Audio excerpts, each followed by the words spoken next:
ஆமென். ஹல்லேலூயா. கர்த்தர் நல்லவராய் இருக்கிறார். எத்தனை பேர் சொல்லலாம் கர்த்தர் நல்லவர், அவர் கிருபை என்றும் உள்ளது. ஆமென். ஹல்லேலூயா. இந்த நாட்கள் தேவனுடைய கிருபையை எப்படி அனுபவித்த வருஷங்கள் வந்து கொண்டிருக்கிறோம் என்பதை தெளிவிக்கிற நாட்களாக இருக்கிறது. அப்படிதானே? ஆண்டவர் எப்படி நமக்கு பாதுகாப்பாய் அரணாய் இருக்கிறார், அவருடைய கிருபை எவ்வளவு பெரியது என்பதை சிந்திக்கிற காலமாக இருக்கிறது. ஹல்லேலூயா. அதை சிந்திக்கிறவர்கள் அவருக்கு இருதயத்தின் ஆழத்திலிருந்து கண்ணீரால் நன்றி செலுத்தாமல் இருக்க முடியாது, ஆராதனை செய்யாமல் இருக்க முடியாது. ஹல்லேலூயா. அவர் நல்லவராகவே இருக்கிறார். ஹல்லேலூயா. இந்த காலை வேளையிலே இரண்டாவது ஆராதனைக்கு வந்திருக்கிற ஆண்டவருடைய பிள்ளைகளை கர்த்தருடைய நாமத்தினாலே வாழ்த்தி வரவேற்கிறோம். இந்த நாளிலே ஆண்டவர் நம்மதில் பெரிய காரியங்களை செய்வாராக. இருக்கிற இடங்களிலே தலைகளை தாழ்த்தி பரலோகத்தின் தேவனை நோக்கி பார்க்கலாமா? நல்ல பிதாவே, உமக்கு ஸ்தோத்திரம் ஆண்டவரே. சர்வ வல்லவர், எலோஹிம் தேவன், சர்வத்தையும் உண்டாக்கினவர், சிருஷ்டி நாயகர், எங்களை தெரிந்து கொண்டவர், உமோடு இணைக்கும்படிக்கு சிலுவையை ஏற்றுக்கொண்டவர். உமக்கு ஸ்தோத்திரம் செலுத்துகிறோம். எல்லாரும் ஆண்டவருக்கு நன்றி செலுத்துவோம். நன்றி ஆண்டவரே, நன்றி ஆண்டவரே. எங்களை தேடி நீர் வந்திராவிடில் ஆண்டவரே உமக்கு ஸ்தோத்திரம். இந்த நாளிலே நாங்களும் தனித்து விடப்பட்டவர்களாய், ஒத்தாசையற்றவர்களாய், ஒரு நம்பிக்கையும் இல்லாதவர்களாய் இந்த பூமியிலே மற்றவர்களைப் போல் இருந்திருப்போமே. ஆண்டவர் எங்களுக்கு பாராட்டின மேன்மையான கிருபைகளுக்காய் நன்றி செலுத்துகிறோம். மேன்மையான இரக்கங்களுக்காய், தயவுகளுக்காய் நன்றி செலுத்துகிறோம். எங்களுடைய பாவங்களை நீர் ஏற்றுக்கொண்டீர், எங்கள் அக்கிரமங்களை நீர் சுமந்தீர், எங்களுக்கு சமாதானத்தை உண்டு பண்ணும்படியான ஆக்கினையை நீர் ஏற்றுக்கொண்டீர். அதனால் நாங்கள் இன்றைக்கு பிழைத்திருக்கிறோம். நீர் எங்களோடு கூட இருக்கிறீர். உம்மையே எங்களுக்காக கிருபாதார பலியாக தந்தீர் ஆண்டவரே. உமக்கு நன்றி செலுத்துகிறோம். உம்முடைய கிருபைகள் பெரியது ஆண்டவரே. உம்மை பணிந்து கொள்கிறோம் ஆண்டவரே.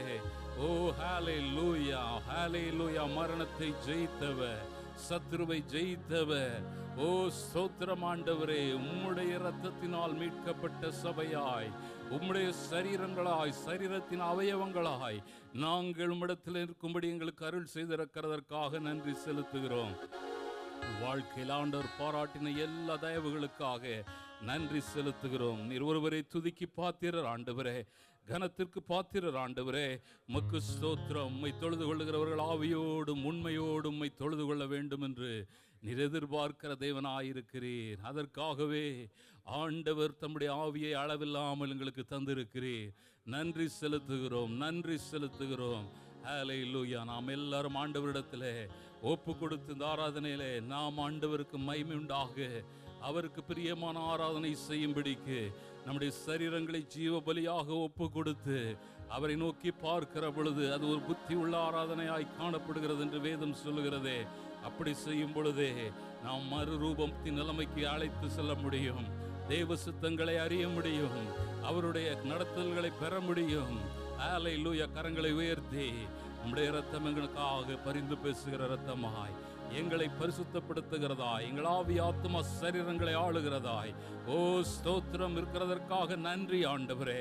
என்னுடைய சிந்தைகள், என்னுடைய காரியங்கள், மாம்சத்தின் கிரியைகள் என் ஆண்டவரின் இடத்தில் வெளிப்படுவதற்கு, ஓ என்னை கர்த்தாவே ஸ்தோத்திரம் சித்தத்தை அறிவதற்கு தடையாயிருக்க கூடாது ஆண்டவரே. இன்னும் உம்மை அறிய வேண்டும். மன கண்களை திறந்தருளுவீராக. இன்னும் எங்களுடைய முகங்கள் பிரகாசிப்பிக்கப்பட வேண்டும். கர்த்தருடைய ஆளுகை எங்களை ஆள வேண்டும், சபையை ஆள வேண்டும் ஆண்டவரே.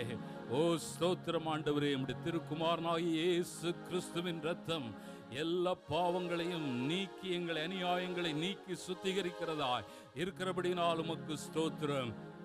இந்த நாளிலும் உம்முடைய சரீரத்திலும் உம்முடைய இரத்தத்திலும் ஓ பங்கு பெறும்படியாக எங்களை தகுதிப்படுத்துவீராக. கர்த்தருடைய ஆவியானவர் எழுந்தருளுவீராக. எழுந்தருளும் எங்கள் ஆண்டவரே. ஓ பராக்கிரமசாலியாயிருக்கிறவரே, நன்றி செலுத்துகிறோம். உம்முடைய விடுதலையால், உம்முடைய ரட்சிப்பால் எங்களை அலங்கரிக்கும்படி நாங்கள் வேண்டிக் கொள்கிறோம். ஆண்டு நடத்துவீராக. உம்மிடத்திலே எங்களை தத்தம் செய்கிறோம். ஆராதனைகளையும் செய்திகளையும் கர்த்தர் ஆட்கொண்டு எங்களோடு இடைபடுவீராக. உம்மிடத்திலே அர்ப்பணிக்கிறோம். இயேசு கிறிஸ்துவின் நாமத்தில் நல்ல பிதாவே, ஆமென், ஆமென். நாம் இருக்கிற இடங்களில் எழுந்து நின்று சங்கீதம் 46 நாம் சேர்ந்து வாசிக்க போகிறோம். Psalms 46 எல்லாரும் இணைந்து வாசிக்கலாம். தேவன் நமக்கு அடைக்கலமும் பலனும் ஆபத்து காலத்தில் அனுகூலமான துணையுமானவர். ஆகையால் பூமி நிலை மாறினாலும் மலைகள் நடு சமுத்திரத்தில் சாய்ந்து போனாலும் அதன் ஜலங்கள் கொந்தளித்து பொங்கி அதன் பெருக்கினால் பர்வதங்கள் அதிர்ந்தாலும் நாம் பயப்படும். ஒரு நதி உண்டு, அதன் நீர்க்கால்கள் தேவனுடைய நகரத்தையும் உன்னதமானவர் வாசம் பண்ணும் பரிசுத்த ஸ்தலத்தையும் சந்தோஷிப்பிக்கும். தேவன் அதன் நடுவில் இருக்கிறார், அது அசையாது. அதிகாலையிலே தேவன் அதற்கு சகாயம் பண்ணுவார். ஜாதிகள் கொந்தளித்தது, ராஜ்யங்கள் தத்தளித்தது. அவர் தமது சத்தத்தை முழங்க பண்ணினார், பூமி உருகி போயிற்று. சேனைகளின் கர்த்தர் நம்மோடு இருக்கிறார். யாக்கோபின் தேவன் நமக்கு உயர்ந்த அடைக்கலமானவர். பூமியிலே பாழ்கடிப்புகளை நடப்பிக்கிற கர்த்தருடைய செய்கைகளை வந்து பாருங்கள். அவர் பூமியின் கடைமுறை மட்டும் யுத்தங்களை ஓய பண்ணுகிறார். வில்லை ஒடித்து ஈட்டியை முறிக்கிறார், ரதங்களை நெருப்பினால் சுட்டெரிக்கிறார். நீங்கள் அமர்ந்திருந்து நானே தேவன் என்று அறிந்து கொள்ளுங்கள். ஜாதிகளுக்குள்ளே உயர்ந்திருப்பேன், பூமியிலே உயர்ந்திருப்பேன். சேனைகளின் கர்த்தர் நம்மோடு இருக்கிறார். யாக்கோபின் தேவன் நமக்கு உயர்ந்த அடைக்கலமானவர். ஹல்லேலூயா, ஹல்லேலூயா. கரங்களை தட்டி ஆண்டவருக்கு நன்றி செலுத்துவோம். ஹல்லேலூயா. நாம் பயப்படும் காரணம், ஒரு நதி உண்டு, அது நீர்க்கால்கள் தேவனுடைய நகரத்தையும் உன்னதமானவர் வாசம் பண்ணும் பரிசுத்த ஸ்தலத்தையும் சந்தோஷிப்பிக்கும். ஹல்லேலூயா. இது கர்த்தர் வாசம் பண்ணுகிற ஸ்தலம். நம்மை சந்தோஷிப்பிக்கிற தேவனாய் அவர் நம்மோடு கூட இருக்கிறார், நம்முடைய மத்தியில் இருக்கிறார். அதனால் அது அசையாது. அதிகாலையிலே தேவன் அதற்கு சகாயம் பண்ணுவார். இந்த காலை வேளையிலே அவரை தேடி வந்திருக்கிற நமக்கு சகாயம் உண்டு. வானத்தையும் பூமியும் உண்டாக்கின கர்த்தரிடத்திலிருந்து எனக்கு ஒத்தாசையும் சகாயமும் வரும். ஹல்லேலூயா. அமர்ந்து கொள்வோம் விசுவாசத்தோடு. இந்த காலங்களிலே நாம் அதிகமாய் ஆண்டவருக்கு நன்றி செலுத்த கடனாளிகளாய் காணப்படுகிறோம். ஹல்லேலூயா. அவர் நல்லவர், நமக்கு அனுகூலமான துணையாயிருந்த இந்த நாட்களிலே எவ்வளவாய் நம்மை நேசிக்கிறார் என்பதை உணர்ந்து ஆண்டவரை அறிக்கை செய்து பாடி மகிமைப்படுத்தலாம். இருள் சூழ்ந்த லோகத்தில்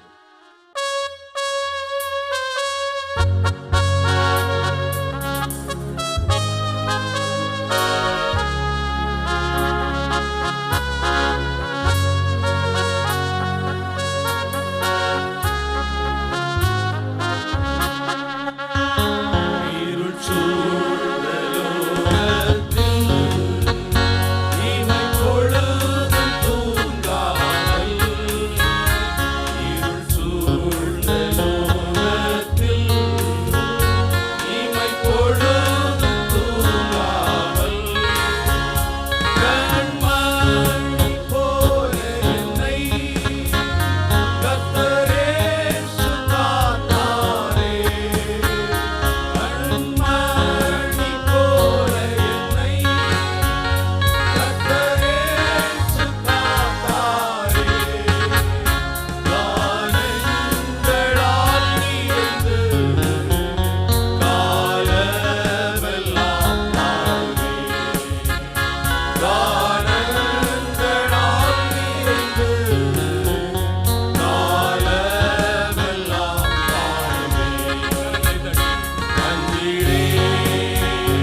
இயேசு என்னோடு கூட இருக்கிறார் என்று சொல்ல முடியுமா? ஆமென். என் ஆண்டவர் என்னோடு கூட இருக்கிறார் சொல்லுவோம். ஹல்லேலூயா, ஆமென், ஹல்லேலூயா. இருள் ஜனங்களை மூடலாம், காரிருள் இந்த ஜனத்தையும் பூமியையும் மூடலாம், ஆனால் கர்த்தர் நம்மேல் உதிப்பார் என்று வாக்குத்தத்தம் தாழ்பட்டிருக்கிறது. ஹல்லேலூயா.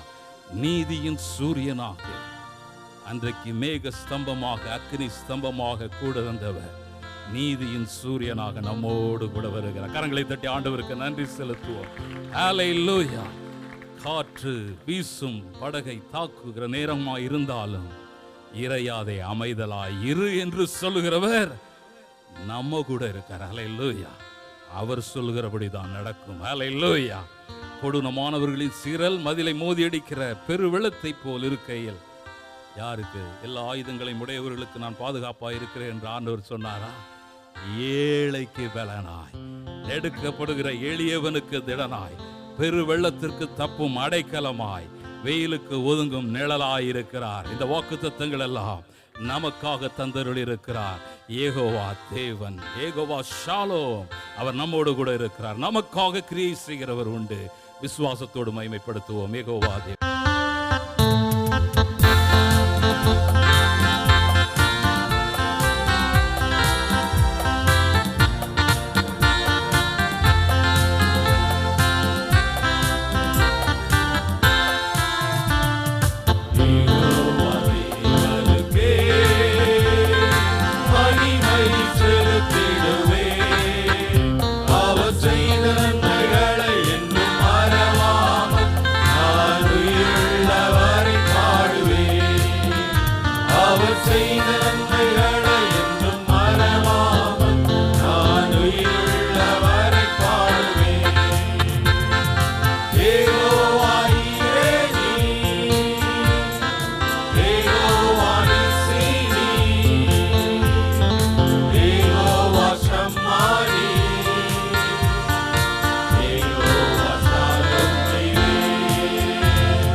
வானத்துக்கும் கடலுக்கும் கட்டளையிடுகிறவர் நம்முடைய ஆண்டவர்.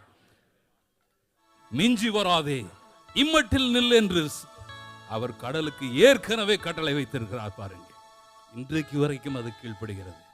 ஆமென், ஹல்லேலூயா. எல்லாவற்றையும் அறிந்திருக்கிற ஆண்டவர் நம்முடைய படகில் இருக்கிறார். ஹல்லேலூயா, ஹல்லேலூயா. சூழ்நிலையை பார்த்து பயந்து போவதற்காக அல்ல, உங்கள் விசுவாசம் எங்கே போயிற்று என்று கேட்டார். ஹல்லேலூயா. இவைகளெல்லாம் நம்மை பலவீனப்படுத்துவதற்கல்ல, நம்மை அவருக்குள் ஊன்ற கட்டுவதற்கு, இன்னும் அவருக்குள் கிட்டி சேர்வதற்கான நேரங்களாய் காணப்படுகிறது. ஹல்லேலூயா.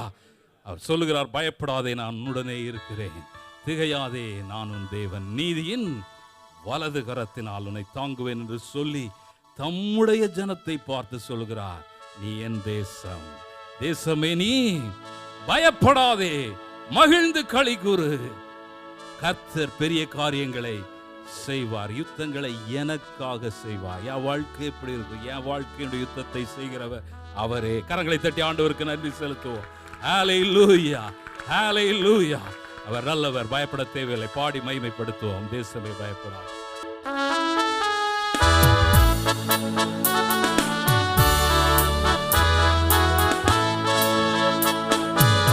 தேசமே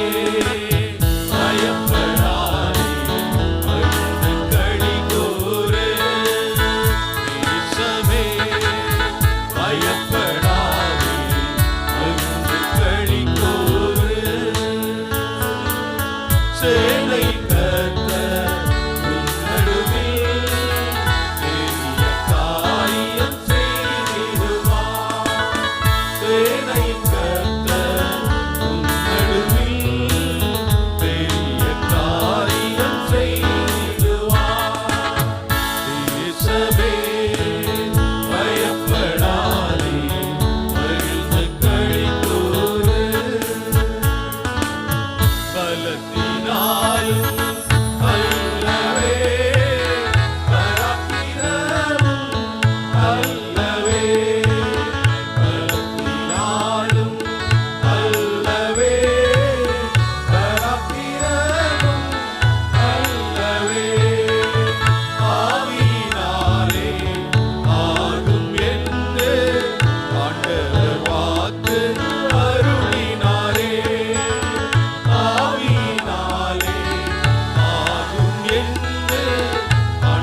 அமர்ந்திருந்து நானே தேவன் என்று நீங்க ஒன்றும் செய்ய வேண்டாம், அவர் பாதத்தில் அமர்ந்திருங்கள் என்று ஆண்டவர் சொல்கிறார்.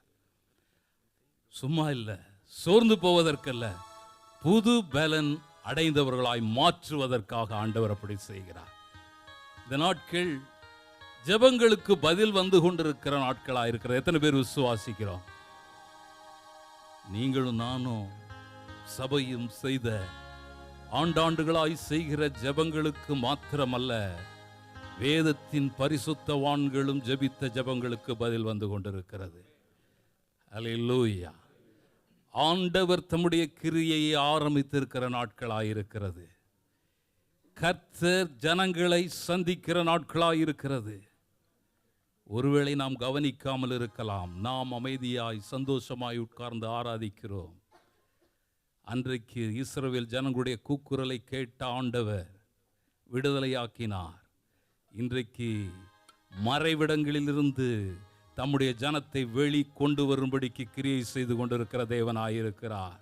ஹல்லேலூயா. கரங்களை தட்டி ஆண்டவருக்கு நன்றி செலுத்துவோம். இனி வரும் நாட்கள் ஆண்டவருடைய கிரியைகள் பிரத்யட்சமாய் இந்த பூமியின் மேல் விளங்கும். கர்த்தர் மகிமையான காரியங்களை செய்வார். கடைசி நாட்களிலே மாம்சமான யாவர் மேலும் என் ஆவியை ஊற்றுவேன் என்றவர் அதை நிறைவேற்றுகிற நாட்களுக்குள்ளாக இருக்கிறோம். நாமும் அவரோடு கூட சேர்ந்து அவருடைய ஆவியினால் பலப்பட்டு அவருடைய சித்தத்திற்காக நம்மை ஒப்பு கொடுக்கிற பொழுது நம்மையும் ஆண்டவர் பயன்படுத்துகிற நாட்களாயிருக்கிறது. எனக்கு ஒன்றும் தெரியாது என்று அல்ல, கர்த்தரே அதை செய்வார். கர்த்தருடைய ஆவியானவரே நம்மை நடத்த போகிற நாட்களாயிருக்கிறது. எத்தனை பேர் விசுவாசிக்கிறோம்? கரங்களை உயர்த்தி ஹல்லேலூயா. அவருக்கு காத்திருக்கிறவர்கள் புதுபலன் அடைந்து அவருடைய கிரியைகளை செய்யும்படிக்கு கர்த்தர் அவர்களை பயன்படுத்த போகிறார். விசுவாசத்தோடு ஆண்டவரிடத்திலே நாம் பாடலை பாடி ஆண்டவரை புதுபலனோடு மகிமைப்படுத்துவோம். ஆமென்.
நன்றி செலுத்துவோம்.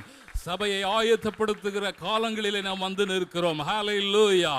கர்த்தர் கடைசி கால சம்பவங்களை எல்லாம் நம்முடைய கண் முன்னாலே காட்டுகிற பொழுது அதே நேரத்தில் சபையை ஆயத்தப்படுத்தி கொண்டிருக்கிற ஒரு நிலைமையிலே கொண்டு வந்து வைத்திருக்கிறார். எத்தனை பேர் புது பலனை அடைந்து கழுகுகளைப் போல செட்டைகளை அடித்து எழும்பும்படி நாம் அவர் சொல்கிற காரியத்திற்கு கீழ்ப்படுகிறோம். ஆண்டவரே, கரங்களை உயர்த்தி கேட்கலாம். ஆண்டவரே, உம்மை நம்புகிறேன், உம்முடைய வார்த்தையை நம்புகிறேன். ஹல்லேலூயா.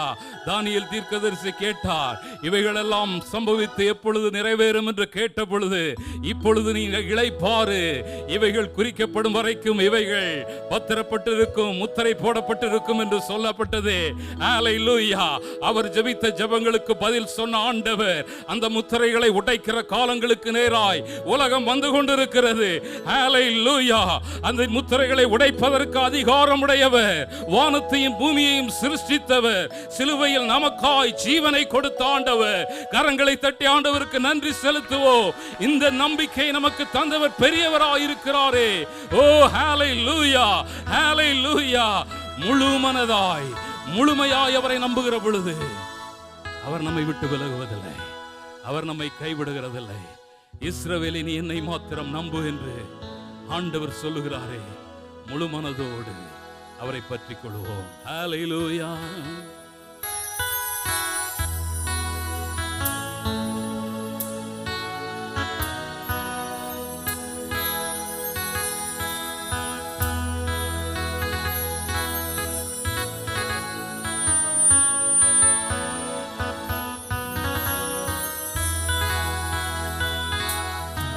இஸ்ரவேலே, கர்த்தரை நம்பு, கர்த்தரை நம்பு, கர்த்தரை நம்பு. இஸ்ரவேலே, அவரும் துணை கேடமானவர்,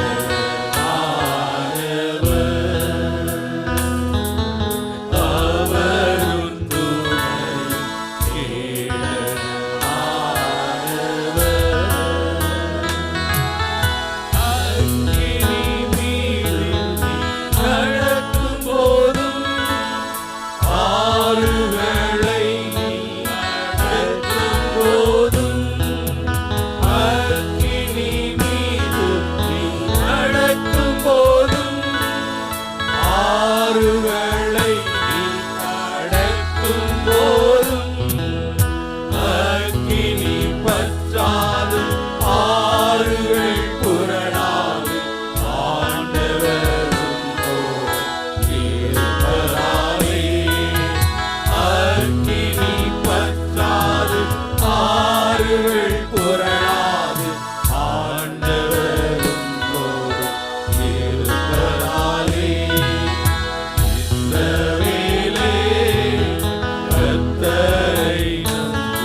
இப்படிப்பட்ட உறுதியான வாக்குறுதிகளை எங்களுக்கு தந்தவருக்கு நன்றி என்று சொல்லலாமா? நன்றி ஆண்டவரே, உம்முடைய திருக்குமாரனுக்குள் இவைகளை எல்லாம் எங்களுக்கு தந்தவர். ஆம் என்றும் ஆமேன் என்றும் எங்களோடு கூட இருக்கிறீர். நன்றி செலுத்துகிறோம், நன்றி செலுத்துகிறோம். உம்மை உறுதியாய் பற்றி கொண்ட மனதை உடையவன், உம்மையே நம்பியிருக்கிறபடியால் நீர் பூரண சமாதானத்துடன் காத்துக்கொள்வீர் என்று எங்களுக்கு வாக்கு தந்திருக்கிறீர் ஆண்டவரே. நன்றி ஆண்டவரே. உம்முடைய ரட்சிப்பு பெரியது, உம்முடைய விடுதலை பெரியது. ஓ நன்றி ஆண்டவரே. அந்த நம்பிக்கையோடு உம்மிடத்தில் பணிகிறோம் ஆண்டவரே. ஹல்லேலூயா, ஹல்லேலூயா.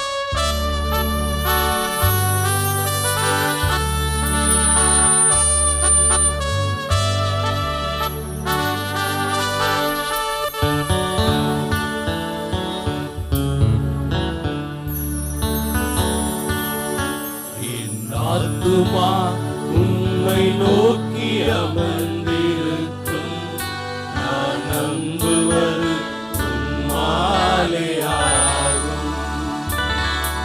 என் ஆத்துமா உம்மை நோக்கி அமர்ந்திருக்கும், நான் நம்புவது உம்மாலே ஆகும். கண்மலையே அழைக்கலவே, என் பலனே என்னை மீட்டவரே. கண்மலையே அழைக்கலவே, என் பலனே என்னை காப்பவரே. அசைவுற விட மாட்டீர், என்னை அசைவுற விட மாட்டீர். அசைவுற விட மாட்டீர், என்னை அசைவுற விட மாட்டீர். என் ஆத்துமா உம்மை நோக்கி அமர்ந்திருக்கும், நான் நம்புவது உம்மாலே ஆகும். என் ஆத்துமா உம்மை நோக்கி அமர்ந்திருக்கும், நான் நம்புவது உம்மாலே ஆகும். எக்காலத்திலும் உம்மை நம்பிடுவேன், என் இதயத்தை உம்மிடம் ஊற்றிடுவேன். எக்காலத்திலும் உம்மை நம்பிடுவேன், என் இதயத்தை உம்மிடம் ஊற்றிடுவேன். அசைவுற விட மாட்டீர், என்னை அசைவுற விட மாட்டீர். அசைவுற விட மாட்டீர், என்னை அசைவுற விட மாட்டீர். ஆத்துமா உம்மை நோக்கி அமர்ந்திருக்கும், நான் நம்புவது உம்மாலே ஆகும். என் ஆத்துமா உம்மை நோக்கி அமர்ந்திருக்கும், நான் நம்புவது உம்மாலே ஆகும். என் ஆத்துமா உம்மை நோக்கி அமர்ந்திருக்கும், நான் நம்புவது உம்மாலே ஆகும். ஹல்லேலூயா, ஹல்லேலூயா. நான் நம்புகிறது அவராலே வரும். ஹல்லேலூயா, ஹல்லேலூயா. கர்த்தரை கரங்களை தட்டி, நம்முடைய நம்பிக்கை வெட்கப்படுகிற நம்பிக்கை அல்ல, நம்முடைய நம்பிக்கை கைவிடப்படுகிற நம்பிக்கை அல்ல. அசைவில்லாத ராஜ்யத்தை பெறுகிறவர்களாகிய நாம் அசைவில்லாத உறுதியான நம்பிக்கையான நங்குரமாகிய வாக்குத்தத்தங்களை பெற்றிருக்கிறோமே. ஹல்லேலூயா. அவைகளை நாம் அறிக்கேட்டு இருக்கிறோம். நிச்சயமாகவே கர்த்தர் நமக்காக யாவையும் செய்து முடிப்பார். ஹல்லேலூயா. எங்களுக்காக ஜீவனை தந்தவர், உம்முடைய குமாரனையே தந்தவர். மற்ற எல்லாவற்றையும் தந்தருளாது இருப்பது எப்படி ஆண்டவரே? யெகோவா ஷாலோம், எங்களை ஆளுகிறீர்.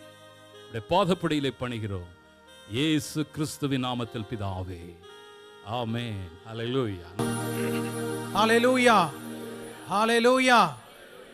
சந்தோஷமா இருக்கிறவர்கள் ஒரு அல்லேலூயா சொல்லுங்க பார்க்கலாம். ஹல்லேலூயா. கர்த்தருடைய சமூகம் நமக்கு மிகுந்த மகிழ்ச்சியான ஒரு இடமா இருக்கிறது. ஆமென். கர்த்தருக்கு மகிமையுண்டாக. இந்த உலகத்தில் வேறு எந்த இடத்திலும் இல்லாத ஒரு மகிழ்ச்சியை, சந்தோஷத்தை கர்த்தருடைய சமூகத்தில் நமக்கு கொடுக்கிறார். ஆமென். கர்த்தருக்கு மகிமை உண்டாவதாக. இந்த காலை நேரத்தில் ஸ்தோத்திரம். அதே போலவே நம்ம சில முதலாவது ஆராதனையிலும் சொன்னேன், நம்ம சில பாஸ்டர் பால்சாமி அவர்கள் இருப்பதற்காக கர்த்தருக்கு ஸ்தோத்திரம். ஆமென். ஒரு ஷார்ட் விசிட்காக அவங்க வந்திருக்கிறாங்க. கர்த்தர் தொடர்ந்து அவருடைய காரியங்களை நன்மையாக்கி கொடுப்பாராக. அதைத் தொடர்ந்து அடுத்த வார ஞாயிற்றுக்கிழமை ஸ்தோத்திரம் சிஸ்டர்ஸ் மீட்டிங் ஜூமில் வைப்பதற்கு திட்டமிட்டு இருக்கிறார்கள். 11:30 அது ஜூமில் ஆரம்பிக்கப்படும். அதை குறித்தான தகவல்களை உங்கள் சிஸ்டர்ஸ் குரூப்பில் நீங்கள் பெற்றுக்கொள்ளுங்க. வியாழக்கிழமை ஆராதனை, Thursday மிட்வீக் சர்வீஸ். இந்த வாரம் இரவு ஜெபமாக அதை அனுசரிக்க இருக்கிறோம்.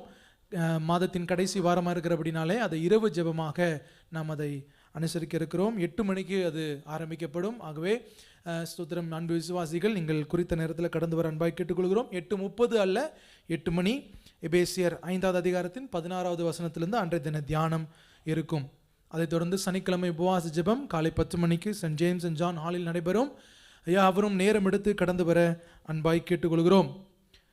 மிஷனரி ஆஃபரிங் ஜனவரி, பிப்ரவரி, மார்ச் ஆகிய 3 மாதங்களிலே நாம் மட் என்கிற ஸ்தாபனத்திற்கு நாம் அதை செலுத்தி கொண்டிருக்கிறோம், செலுத்துவதற்காக சேகரிக்கிறோம். மன்னித்துக் கொள்ளுங்கள். ஆகவே நீங்கள் அதை ஜெபித்து சேகரிக்க அன்பாய் கேட்டுக்கொள்கிறோம். இந்த ஸ்தாபனத்தை மனதில் வைத்து இந்த ஸ்தாபனத்திற்காக, வளர்ச்சிக்காக, திட்டங்களுக்காக, அவர்கள் எடுக்கும் முயற்சிகளுக்காக நீங்கள் ஜெபிக்க அன்பாய் கேட்டுக்கொள்கிறோம்.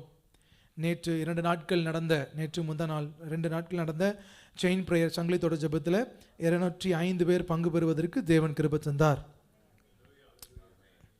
ஆமென். வந்த ஆமென் எல்லாம் வந்து பங்கு பெற்ற ஆட்கள் போல இருக்கு. ஆமென் சொல்லாதவங்க ஸ்தோத்திரம். ஏன்னா சொல்லுங்க, நல்லா சொல்லுங்க, ஆமென். கர்த்தருக்கு மகிமை உண்டாவதாக. இந்த சைட்லேருந்து சத்தம் நிறைய வருது, அந்த சைட்லேருந்து கம்மியாக இருக்கிற மாதிரி இருக்கு. ஏன்னா கர்த்தர் நாம மகிமைப்படட்டும். செயின் பிரேயர் நமக்கு சபையில் விடுமுறை நாட்களில் திட்டமிட்ட பிரகாரமாக முக்கியமான ஒரு கூட்டம், விசேஷித்த கூட்டம் வைக்க முடியாத ஒரு நிலை. ஆகவே இதை நீங்கள் பயன்படுத்தி இருப்பீர்கள் என்று விசுவாசிக்கிறோம். இப்படிப்பட்ட ஜெபங்களை பயன்படுத்துங்க. தேவநாமம் மகிமைப்படுவதாக. ஹல்லேலூயா, ஹல்லேலூயா. இந்த காலை நேரத்தில் ஸ்தோத்திரம், தேவ வார்த்தைக்கு நேராய் நாம் கடந்து செல்வோம். ஸ்தோத்திரம். இன்றைய தின தியானத்திற்கென்று அப்போஸ்தலர் நடபடிகள் 27வது அதிகாரத்தின் 29வது வசனத்தை திருப்பிக் கொள்வோமாக. அப்போஸ்தலர் நடபடிகள் 27வது அதிகாரத்தின் 29வது வசனம். நம்முடைய தேவன் மிகவும் எளிமையான கர்த்தர். Our God is a very simple God. ஆண்டவர் மிகவும் எளிமையான முறையிலே நம்மோடு இடைப்படுகிற தேவனா இருக்கிறார். ஒரு நாளும் நம்முடைய வாழ்க்கையை அவர் கடினப்படுத்துகிறதோ, கடினத்தின் வழியாக நம்மை நடத்துகிற தெய்வமோ அவர் அல்ல. ஆமென். ஸ்தோத்திரம். எப்பொழுதுமே நாம் மகிழ்ந்திருப்பது, சந்தோஷமாக இருப்பது தேவனுக்கு பிரியமானது. ஆமென். அவருக்குள் அந்த பலனை அடைவதற்கு தேவன் நம்மை ஒரு எளிமையான வாழ்க்கையின் வழியாக கர்த்தர் நம்மை நடத்துகிறார். ஆனால் சில நேரங்களிலே நாம அதை காம்ப்ளிகேட் பண்ணிக்கிறோம். இப்படியெல்லாம் ஆண்டவர் எனக்கு உதவி செய்வாரா என்பதன் கேள்விகளோடு, இந்த சூழ்நிலைகள் எனக்கு ஏன் என்ற கேள்விகளோடு நாம் ஆண்டுடைய சமூகத்தில் நிறைய நேரம் வந்து நிற்கிறோம். இப்படிப்பட்ட சூழ்நிலைகளின் வழியாக நாம் கடந்து வரும் பொழுது நாம் புரிந்து கொள்ள வேண்டியது ஒன்றே ஒன்றுதான். நாம் நினைக்கிற இந்த சவால்கள், இந்த போராட்டங்கள், பிரச்சனைகள், இன்னும் சொல்லப்போனால் இந்த இருளான நிலைகள் எல்லாம் தேவன் நம்மோடு இருக்கிறார் என்பதை நமக்கு நினைப்பூட்டுவதற்காகவே. ஆண்டவர் நம்மை கைவிடுகிறதில்லை, நம்மை கைவிட்டு விடுகிற தெய்வம் அவர் அல்ல. நாம் நடந்து வருகிற பாதைகள் எல்லாவற்றின் மத்தியிலும் தேவன் தம்முடைய பிரசன்னத்தை கொண்டு நம்மை நடத்துகிறார். அப்போ நம்ம புரிந்து கொள்ள வேண்டியது என்ன அப்படின்னா, நான் சவால்களை சந்திக்கும் பொழுது, இருளான பாதையில நான் கடந்து வரும் பொழுது, போராட்டங்கள் பிரச்சனைகளுக்கு நேராக என் வாழ்க்கை கடந்து வரும் பொழுது, என்னை சுற்றி கேள்விகளும் சவால்களும் நிறைய இருக்கும் பொழுது, இதன் மத்தியில பதிலை தேடுவதை விட தேவ பிரசன்னத்தை தேடுகிறவனாக நான் மாற வேண்டும். ஆமென். ஹல்லேலூயா, ஹல்லேலூயா, ஸ்தோத்திரம். ஆண்டவர் எப்பொழுதுமே நம்முடைய வாழ்க்கையை எளிமையாக மாற்ற விரும்புகிறார். ஒரு சின்ன உதாரணத்தை சொல்றேன். ஆண்டவர் மோசேயை அழைத்து 10 கட்டளை கொடுத்தார். 10 கட்டளை மோசே இஸ்ரவேல் ஜனங்களுக்கு மோசே நியாயப்பிரமாணமாக 600க்கும் அதிகமான நியாயப்பிரமாணங்களை கொடுத்தார். ஆகவேதான் அது மோசே நியாயப்பிரமாணங்கள் என்று சொல்லப்படுகிறது. புதிய ஏற்பாட்டில் ஆண்டவர் அதை மிகவும் எளிமையாக்கி 2 நியாயப்பிரமாணங்களை மாற்றி விட்டார். ஆமென். என்னது? ஒன்று, தேவனிடத்தில் அன்பு கூறு, உன்னிடத்தில் அன்பு கூறுவது போல. ஆமென். ஹல்லேலூயா. ஆகவே ஆண்டவர் நம்மிடத்தில் எதிர்பார்க்கறதெல்லாம் நம்ம லைஃப் ரொம்ப எளிமையாக சிம்பிளாக இருக்கணும் அப்படின்னு. ஆனால் அப்படிப்பட்ட வாழ்க்கையில சவால்கள் வராதா என்று சொன்னால் நிச்சயமாகவே வரும். தேவன் இருக்கிறாரே, பின் ஏன் என் வாழ்க்கையில் சவால் என்று சொன்னால், தேவன் அந்த சவால்களை தவிர்ப்பதற்காக அல்ல, அதன் மத்தியில் அவருடைய பிரசன்னத்தை நாம் உணர்வதற்காக நம்மோடு இருக்கிறார். நிறைய நேரத்தில் நாம் அதை தான் மறந்து விடுகிறோம். இந்த காலை நேரத்தில் எடுத்து வாசிக்க கேட்போம். அப்போஸ்தலர் நடபடிகள் 27வது அதிகாரத்தின் 29வது வசனத்தில், பாறை இடங்களில் விழுவோம் என்று பயந்து பாறை இடங்களில் விழுவோம் என்று பயந்து பின்னணியத்திலிருந்து 4 நங்கூரங்களை போட்டு பொழுது எப்போது விடியுமோ என்றிருந்தார்கள். பொழுது எப்பொழுது விடியுமோ என்று காத்து கொண்டிருந்தார்கள். இன்றைக்கு காலையில நாம் தியானிக்க இருக்கும் தலைப்பு, புயலின் நடுவில் 4 நங்கூரங்கள். 4 anchors in the midst of storm. புயலின் நடுவில் 4 நங்கூரங்கள் என்று சொல்லுகிற தலைப்பில் நாம் தியானிக்க இருக்கிறோம். அப்போஸ்தலர் 27வது அதிகாரம் ஒரு இன்ட்ரெஸ்டிங்கான பேசேஜ். அந்த பகுதி அதை எடுத்துக்கிட்டோம் அப்படின்னா, அங்கே ஆண்டவர் பவுலினிடத்தில் சொன்ன வார்த்தைகளை நிறைவேற்றுகிறார். என்ன? அந்த முதல் வசனத்திலிருந்து பார்த்தோம் என்று சொன்னால், பவுலை ஆண்டவர் ரோமாபுரிக்கு கொண்டு செல்கிறார். எப்படி கொண்டு செல்கிறார்? இவன் கைது செய்யப்பட்டு ஒரு கைதியாக செல்கிறான். இவனோடு படகுல பயணித்த நூற்றுக்கதிபதி, சேவகர்கள், மாலுமிகள் மற்றும் இதர கைதிகள் எல்லாம் பயணிக்கிறார்கள். அவர்கள் பயணிக்கும் பொழுது திடீரென்று சொல்லி ஒரு கடுங்காற்று அங்கு வருகிறது. எந்த அளவிற்கு என்று சொன்னால், செல்ல வேண்டிய கப்பல் திசை மாறுகிற நிலைக்கு நேரான கடுமையான ஒரு காற்று. இந்த காற்று என்ன பண்ணுகிறது? நேராக செல்ல வேண்டிய கப்பலை திசை மாற்றி காற்று நினைக்கிற திசைக்கு நேராக கப்பலை கொண்டு செல்லுகிற நிலைக்கு காற்று அடிக்கிறது. கடலே பிரச்சனை தான், அதில் காற்று இன்னொரு பெரிய பிரச்சனை இல்லை. உள்ள இருக்கிற பொருட்கள் எல்லாம், என்ன, சரக்குகள் எல்லாம் தூக்கி கடல்ல போடுறாங்க. அப்பவும் கப்பலை கட்டுப்படுத்த முடியல. கப்பலின் தளவாளங்கள் எல்லாம் தூக்கி கடல்ல போடுறாங்க, அப்பொழுதும் கட்டுப்படுத்த முடியல. இதற்கு மேல் வசனம் 20 வாசிக்கிறோம், சூரியனும் நட்சத்திரங்களும் அங்கு இல்லை. முழுமையான இருள் அங்கு காணப்படுகிறது. கப்பலில் பயணிக்கும் பொழுது அந்த அனுபவம் நமக்கு தெரியும்.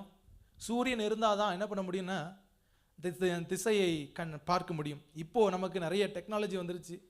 சேட்டிலைட்லேருந்து அதை நம்ம ஆக்சஸ் பண்ண முடியுது. ஆனால் அந்த நாட்களில் சூரியன் இருக்கும் திசையில் கப்பல் பயணிக்கக்கூடியது. அப்படிப்பட்ட கப்பல் திசை அறியாது, எங்கு செல்ல வேண்டும் என்று பாதை அறியாது, பாதை அறியாத ஒரு நிலையை காட்டிலும் இன்னும் மோசமான நிலை அங்கு அடிக்கும் காற்றினால் இழுக்கப்படுகிற ஒரு நிலை. இப்படி ஒரு நாள் 2 நாள் இல்ல, 14 நாட்கள் அவதைப்படுகிறார்கள். 14 நாட்கள் புசிப்புக்கும் குடிப்புக்கும் ஒன்றுமில்லாத நிலையில இந்த கூட்டம் பயணிக்கிறது. நம்முடைய வாழ்க்கையில சில நேரத்தில் இப்படிப்பட்ட சூழ்நிலைகளை நம்ம சந்திக்கக்கூடிய வாய்ப்புகள் உண்டு. சில நேரத்தில் சொல்லுவோம், I am not able to control my life. என்னுடைய வாழ்க்கையை என் கட்டுப்பாட்டில் வைக்க முடியவில்லை. நான் நினைப்பதை நினைத்த நேரத்தில் செய்ய முடியாத திக்கி தவிக்கிற ஒரு சூழ்நிலை. அடுத்து என்ன செய்வது என்ற பார்வையை என்ற கண்ணோட்டம் இல்லாமல் இருளில் பயணிக்கிறது போல என் வாழ்க்கை சவாலுக்கு நேராக செல்லுகிறது. இன்னும் சொல்ல போனால் வாழ்க்கையின் வெளிப்பிற்கு நம்பிக்கை இல்லாத ஒரு சூழ்நிலைக்கு நேராக வந்துவிட்டேனோ என்ற நிலை காணப்படலாம். வாழ்க்கையின் ஏதோ ஒரு பகுதியில் அல்ல, சில நேரங்களில் எல்லா பகுதியிலும் இருக்கலாம். குடும்ப வாழ்க்கை, வேலை ஸ்தலம், நம்ம வாழுகிற சமுதாயம், இப்படியெல்லாம் சவால்களை சந்திக்கக்கூடிய சூழ்நிலையில் நாம் செய்ய வேண்டியது 4 நங்கூரங்களை நாம் இட வேண்டும். இப்படிப்பட்ட ஒரு புயலின் மத்தியில் சென்று கொண்டிருந்த இந்த பவுல் அவனை சேர்ந்த இந்த கூட்டத்தார் செய்தது போல ஒரு 4 நங்கூரங்களை நாம் தரை இறக்கினால் நம்முடைய வாழ்க்கையின் படகு அசையாது கரை சேருவதற்கு கர்த்தர் கிருபை தருவார். ஆமென். ஹல்லேலூயா, ஹல்லேலூயா, ஆமென். கர்த்தருக்கு மகிமை உண்டாவதாக. சவால்கள் வரும் பொழுதுதான் சில நேரத்தில் நங்கூரத்தை தேடுவோம். பிரச்சனைகள் இல்லாத பொழுது, வாழ்க்கை அமைதலாய் செல்லும் பொழுது நங்கூரத்தை தேடுகிறதில்லை. தேவன் நம்முடைய வாழ்க்கையில வைத்திருக்கும் இந்த ஆத்மாவின் நங்கூரத்தை குறித்து இந்த காலை நேரத்தில் பார்க்க இருக்கிறோம். அதில் முதலாவது விசுவாசம் என்னும் நங்கூரம். The anchor of faith. விசுவாசம் என்னும் நங்கூரம். அப்போஸ்தலர் 27வது அதிகாரத்தின் 25வது வசனத்தை வாசிக்க கேட்போமாக. அப்போஸ்தலர் 27, 25, Acts 27:25. ஆனபடியினால் மனுஷரே, திடமனதாயிருங்கள், எனக்கு சொல்லப்பட்ட பிரகாரமாகவே நடக்கும் என்று தேவனிடத்தில் நம்பிக்கையாயிருக்கிறேன். எப்படிப்பட்ட விசுவாசம் என்னும் நங்கூரம் என்று சொன்னால், தேவனுடைய வார்த்தையில் சார்ந்திருக்கும் விசுவாசம் என்னும் நங்கூரம். ஆமென், அல்லேலூயா. நிறைய நேரத்தில் நம்முடைய விசுவாசம் நம்முடைய சுற்றி இருக்கும் சூழ்நிலைகள் மேல இருக்கும், நம்மை சுற்றி இருக்கும் மனிதர்கள் மேல இருக்கும், நமக்கு இருக்கும் திறமைகள் தாளந்துகள் மேல இருக்கும். என்னால் இதை செய்ய முடியும், சாதிக்க முடியும், பண்ண முடியும், நான் செஞ்சிருவேன், இதை கடந்து வந்துடுவேன் அப்படின்னு சொல்லக்கூடிய.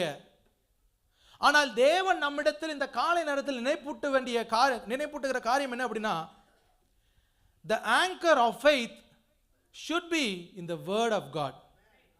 ஆண்டவருடைய வார்த்தை என்கிற அதில் நங்கூரத்தை உடையவர்களாய் நாம் காணப்பட வேண்டும். இங்கு இவர்கள் சென்று கொண்டிருக்கும் இந்த சூழ்நிலையில எல்லாமே முடிந்தது என்று சொல்லக்கூடிய ஒரு தவிப்பின் நேரத்தில் பவுல் ஒன்றை நினைப்பூட்டுகிறார். என்ன நினைப்பூட்டுகிறார்? எனக்கு சொல்லப்பட்ட பிரகாரமாகவே, ஆமென், என்ன ஆகும்? நடக்கும். எனக்கு சொல்லப்பட்ட பிரகாரமாகவே நடக்கும் என்று சொல்லி தேவன் தனக்கு சொன்னதை அவர் நினைப்பூட்டுகிறார். ஆமென். ஆண்டவருடைய வார்த்தைகள் நமக்கு ஏராளமாக இந்த பரிசுத்த வேதாகமத்தில் கொடுக்கப்பட்டிருக்கிறது. தேவன் அநேக வாக்குத்தத்தங்களை நம்முடைய வாழ்க்கையில வைத்திருக்கிறார். இது எல்லாம் நமக்கு தான். என்ன, இதுல கொடுக்கப்பட்ட வார்த்தைகள் அத்தனை நமக்கு தான். நமக்காக தேவன் கொடுத்த ஜீவனுள்ள வார்த்தைகள். நாம் இப்படிப்பட்ட புயல்களின் மத்தியில, இருள் சூழுகிற சூழ்நிலையில நினைவில் கொள்ள வேண்டியது கர்த்தர் எனக்கு சொன்ன வாக்குத்தத்தங்கள். ஆமென். ஆண்டவர் என்னை நடத்துவதற்காக என் வாழ்க்கையில கொடுத்த வாக்குத்தத்தங்கள். இங்கு என்ன ஆண்டவர் சொன்னார் என்று சொன்னால், அப்போஸ்தலர் 23வது அதிகாரத்தின் 11வது வசனத்தை நாம் பார்த்தோம் என்று சொன்னால், ஆண்டவர் பவுலிடத்துல சொல்லுகிறார், நீ என்னை குறித்து எருசலேமில் சாட்சி கொடுத்தது போல ரோமாபுரியிலும் சாட்சி கொடுக்க வேண்டும். அது வரைக்கும் உனக்கு எந்த சேதமும் நடக்காது. ஆமென். ஆண்டவர் ஒரு பாதுகாப்பை வாக்குத்தத்தமாய் கொடுக்கிறார். தம்முடைய நாமம் விளங்குவதற்கு தன்னுடைய ஜனத்தை கர்த்தர் பாதுகாத்து வழி நடத்துவேன் என்று சொல்லி ஒரு பாதுகாப்பை கர்த்தர் கொடுக்கிறார். ஆமென். ஆண்டவர் கொடுக்கிற அந்த பாதுகாப்பை நாம் பிடித்து கொண்டு நாம் பயணிக்கிறவர்களாய் காணப்பட வேண்டும். ஆமென். நம்முடைய வாழ்க்கையில விசுவாசம் தேவ வார்த்தையிலிருந்து வருகிறதாய் காணப்பட வேண்டும். ஆமென். சூழ்நிலைகளிலிருந்து அல்ல, தேவனுடைய வார்த்தையிலிருந்து. ரோமர் 10வது அதிகாரத்தின் 17வது வசனம் சொல்லுகிறது, விசுவாசம் கேள்வினாலே வரும், கேள்வி தேவனுடைய வசனத்தினாலே வரும். தேவனுடைய வசனத்தை நாம் வாசிக்க வாசிக்க, தேவனுடைய வார்த்தைகள் நமக்குள் கிரியை செய்ய நம்முடைய விசுவாசம் பெருகுகிறது. எவ்வளவு பெரிய புயல்கள் அடித்தாலும் தேவன் இதை எனக்கு சொல்லி இருக்கிறார் என்ற விசுவாசத்தோடு நிலை நிற்பதற்கு நமக்கு அது உதவி செய்கிறதா இருக்கிறது. ஆமென். ஹல்லேலூயா, ஹல்லேலூயா. எபேசியர் 11வது அதிகாரத்தின் 1வது வசனத்தை நமக்கு தெரியும், விசுவாசமானது நம்பப்படுகிறவைகளின் உறுதி. ஆண்டவர் எதையெல்லாம் நமக்கு சொல்லி இருக்கிறாரோ, எதையெல்லாம் நாம் விசுவாசிக்கிறோமோ அதன் உறுதியாய் காணப்படுகிறது. அதீத நம்பிக்கை அல்ல, the confidence in the spoken word of God. ஆண்டவருடைய வெளிப்படுத்தப்பட்ட வார்த்தையில உறுதியான விசுவாசம். ஆமென். இந்த காலை நேரத்தில் நாம் செல்லுகிற பாதை இருள் சூழ்ந்தது போல காணப்படலாம். நாம் செல்லுகிற பாதை அந்தகாரம் நிறைந்ததாய் காணப்படலாம். திசை எங்கு இருக்கிறது என்று நமக்கு தெரியாத ஒரு நிலையா இருக்கலாம். நாம் செய்ய வேண்டியதெல்லாம், ஆண்டவரே நீர் எங்களுக்கு சொன்னதை நாங்கள் நினைவில் வைத்திருக்கிறோம். ஆமென். உம்முடைய வார்த்தைகளை நாங்கள் நினைவில் வைத்திருக்கிறோம். உம்முடைய வசனங்களை நாங்கள் உறுதியாய் விசுவாசிக்கிறோம். எங்கள் சூழ்நிலைகளை அல்ல, சூழ்நிலைகளின் மத்தியில தேவன் எங்களுக்கு கொடுத்த வாக்குத்தத்தங்களை. ஆமென். புரிந்து கொள்வதற்காக ரோமர் 4வது அதிகாரத்தின் 18 முதல் 21 வசனங்களை வாசிக்க கேட்போமாக. ரோமர் 4வது அதிகாரத்தின் 18 முதல் 21 வசனங்கள். Romans chapter 4 verses 18 to 21. ரோமர் 4வது அதிகாரத்தின் 18 முதல் 21 வசனங்கள். உன் சந்ததி இவ்வளவா இருக்கும் என்று சொல்லப்பட்டபடியே தான் அநேக ஜாதிகளுக்கு தகப்பனாவதை நம்புகிறதற்கு ஏதுவில்லாதிருந்தும் அதை நம்பிக்கையோடு விசுவாசித்தான். அவன் நம்புகிறதற்கு ஏதுவில்லாதிருந்தும் அதை நம்பிக்கையோட விசுவாசித்தான். அவன் விசுவாசத்திலே பலவீனமாயிருக்கவில்லை. அவன் ஏறக்குறைய 100 வயதுள்ளவனாயிருக்கும் போது தன் சரீரம் செத்து போனதையும் சாராளுடைய கர்ப்பம் செத்து போனதையும் எண்ணாதிருந்தான். தேவனுடைய வாக்குத்தத்தத்தை குறித்து அவன் அவிசுவாசமாய் சந்தேகப்படாமல் தேவன் வாக்குத்தத்தம் பண்ணினதை நிறைவேற்ற வல்லவராய் இருக்கிறார் என்று முழு நிச்சயமாய் நம்பி தேவனை மகிமைப்படுத்தி ஆமென் விசுவாசத்தில் வல்லவனானான். அல்லேலூயா, ஹல்லேலூயா. நமக்கு சூழ்நிலைகள் சாதகமா இல்லாத பொழுது, இருள் நிறைந்த சூழ்நிலைகளா இருக்கும் பொழுது நாம் நம்ப வேண்டியதெல்லாம் ஆண்டவர் கொடுத்த வாக்குத்தத்த வசனம். இங்கு ஆபிரகாமினுடைய வாழ்க்கையில நம்புவதற்கு எந்த ஏதுவும் இல்லை. சூழ்நிலைகளை பார்த்து எவர் வேண்டுமானாலும் சொல்ல முடியும் இதற்கு வாய்ப்பே இல்லை என்று சொல்லி. மிக அழகாய் தெளிவாய் அந்த வார்த்தைகள் சொல்லப்பட்டுகிறது. தன் சரீரம் செத்து போனதையும் சாராளின் கற்பம் செத்து போனதையும் அவன் எண்ணாதிருந்தான்.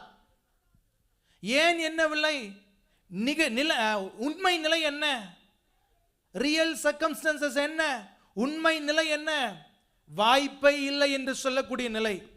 ஆனால் அதன் மத்தியில அவன் விசுவாசித்தது ஒன்றே ஒன்றுதான், இதை ஆண்டவர் செய்ய முடியும் என்று. வாக்கு கொடுத்தவரை அவர் நினைத்து பார்த்து அவருடைய வாக்கு தத்தங்களை உறுதியாய் பிடித்து கொண்டு, வசனம் அழகாய் சொல்லுகிறது, தேவனை மகிமைப்படுத்தி விசுவாசத்தில் வல்லவனானான். ஆமென், அல்லேலூயா. நிறைய நேரத்தில் என்ன, நமக்கு நெருக்கடி வரும் பொழுது, இது நடக்கவில்லையே என்று சொல்லும் பொழுது என்ன ஸ்தோத்திரம், மனதின் பார அழுத்தத்தினால வார்த்தைகள் வசனங்கள் நமக்கு மறந்து விடலாம். நம்ம செய்ய வேண்டியதெல்லாம், ஆண்டவரே உம்மை மகிமைப்படுத்துகிறோம் என்று சொல்லி அவரை உயர்த்தினால் ஆண்டவர் கொடுத்த வாக்கு தத்தங்களை நம்முடைய வாழ்க்கையில நிறைவேற்ற போதுமானவராக இருக்கிறார். ஆமென், ஹல்லேலூயா. நம்புவதற்கு எந்த ஏதுவும் இல்லாத பொழுதிலும் அவன் தன்னுடைய விசுவாசத்தில் நங்கூரம் போட்டவனாய் காணப்பட்டான். தேவன் வாக்கு கொடுத்தார் என்று சொல்லி. ஹல்லேலூயா. மத்தேயு 14 அதிகாரத்தின் 28, 29 வசனங்களிலே அதே போன்ற ஒரு சம்பவத்தை பார்க்கிறோம். ஆண்டவராகிய இயேசு கிறிஸ்துவானவர் புயல்களின் மத்தியில தம்முடைய சீஷர்களை வந்து சந்திக்கிறார். பார்த்து பயப்படுகிறார்கள். பேதுருவோ, ஆண்டவரே நீரேயானால் உம்மை போல் இந்த ஜலத்தில் நானும் நடப்பதற்கு கட்டளையிடும் என்று சொல்லி கேட்கிறார். உடனே ஆண்டவர் வா என்று அழைக்கிறார். ஆண்டவர் உடைய வார்த்தை வா என்ற அந்த ஒரு வார்த்தையை நம்பி, வசனம் அழகா இருக்கு, பேதுரு படவை விட்டு இறங்கி இயேசுவின் இடத்தில் போக கடலின் மேல் நடந்தான். ஆமென். கடல் தான். அதே தண்ணியில பல தடவை மீன் பிடித்திருக்கிறான். அதே தண்ணியில பல தடவை பிரயாணம் பண்ணியிருக்கிறான். தண்ணீர் எப்படிப்பட்டது என்பது தெரியும். படகிலிருந்து இறங்கினால் மூழ்கடிக்கப்படுவேன் என்பதும் இயல்பு நிலை, ரியல் சர்க்கம்ஸ்டான்சஸ், அதுதான் நிஜம். ஆனால் அதை தாண்டி என்னை அழைத்தவர், ஆமென் ஸ்தோத்திரம், என்னை அழைத்தவர் அந்த அழைப்பை புரிந்து கொண்டு அந்த வார்த்தையை உறுதியாய் விசுவாசித்தான். ஆமென், கர்த்தருக்கு மகிமை உண்டதாக. சூழ்நிலைகளை பார்த்தோம் அப்படின்னா, நம்மை சுற்றி இருக்கும் நிலைகளை பார்த்தோம் என்று சொன்னால் நிஜம் இதுதான், இதுதான் உண்மை, இதுதான் நாம் கடந்து போகிற உண்மையின் பாதையா இருக்கும். கண்ணை கட்டி விட்டது போல இருக்கும், திசை அறியாதது போல இருக்கும், அடுத்தது என்ன செய்வது என்கிற திகைப்பில், நம்பிக்கையின் விளிம்பில் நாம் காணப்படலாம். ஆனால் நாம் செய்ய வேண்டியதெல்லாம், ஆண்டவரே உம்முடைய வார்த்தையில எங்களை விசுவாசமாய் வைக்க கிருபை தாரும். We anchor our faith in your word. ஆண்டவரே உம்முடைய வார்த்தையில நாங்கள் நங்கூரம் இடுகிறோம் அப்பா. எங்கள் விசுவாசத்தை, எங்கள் விசுவாசம் உம்முடைய வார்த்தையில மாத்திரமே இருக்கிறது, எங்கள் சூழ்நிலையில் இல்லை. ஆமென், அல்லேலூயா, ஹல்லேலூயா. கர்த்தருக்கு மகிமை உண்டாதாக. இன்னும் புரிந்து கொள்வதற்காக, விசுவாசம் தேவன் எப்படிப்பட்டவர் என்றும் தன்மையிலிருந்து விளங்குகிறது. ஆண்டவர் எப்படிப்பட்டவர் என்ற நிலையிலிருந்து அது விளங்குகிறது. மல்கியா 3 அதிகாரத்தின் 6 வசனத்துல ஆண்டவர் தம்மை குறித்து சொல்லுகிறார், நான் கர்த்தர், நான் மாறாதவர். ஆமென். I will never change, an unchanging God. நம்முடைய தேவன் ஒரு காலமும் மாறுகிறதில்லை. ஆமென். நம்முடைய சூழ்நிலை மாறலாம், நாம இன்னைக்கு பிரயாணப்பட்டு கொண்டிருக்கும் நிலைகள் மாறலாம், நம்முடைய சவால்கள் மாறலாம், ஆனால் தேவன் மாறுகிறதில்லை. நம்மை உண்டாக்கின தெய்வம் மாறுகிறதில்லை.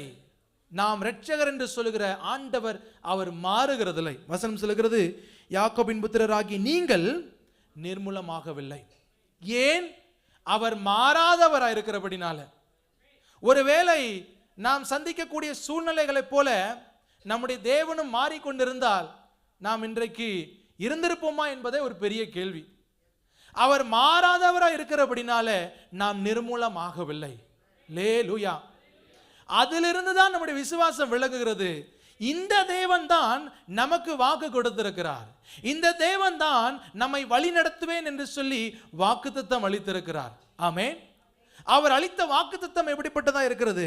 அதுவும் மாறாததா இருக்கிறது. ஏசாயா 55 அதிகாரத்தின் 11 வசனம், ஏசாயா 55 அதிகாரத்தின் 11 வசனம், அப்படியே என் வாயிலிருந்து புறப்படும் வசனமும் இருக்கிறது.